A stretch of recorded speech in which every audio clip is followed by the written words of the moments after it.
In 1939 or 40, Madame Dawson was the national president of the National Association of Negro Musicians. It's the oldest organization of its kind in the world. Now, Madame Dawson had the idea at that time to get into opera.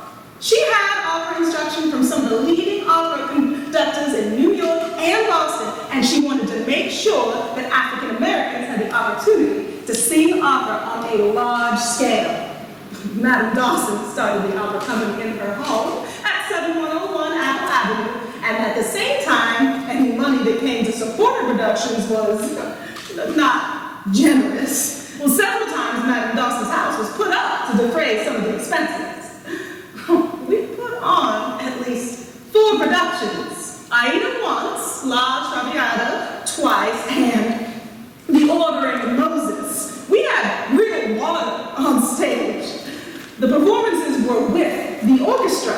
Madame was able to get them to play, and she broke another barrier here. She didn't defy the union, but to break the barrier of blacks playing with the Pittsburgh Symphony players, she was able to get some of the symphony players, and Lawrence Peeler, a very fine black violinist, to play her productions.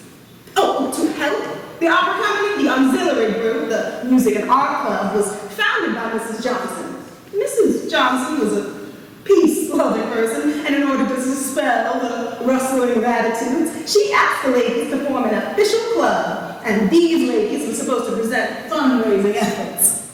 There were probably about 20 members, maybe a few more than that, and we would give scholarships. A person could be a patron of an artist for $1. Mary Cardwell Dawson was one of Pittsburgh's black, let's say, impresarios of opera and music. She was a teacher, a conductor, a graduate of the New England Conservatory, and had a school, which is where the basics of my piano playing began. I was maybe 7 or 8 years old when I started to study with Madame. Later, I received help to go to Carnegie Mellon. At that time, it was Carnegie Tech, and my teacher, Madame Dawson, stayed with me all day there so I could pass the jury. I was the only black woman in the school.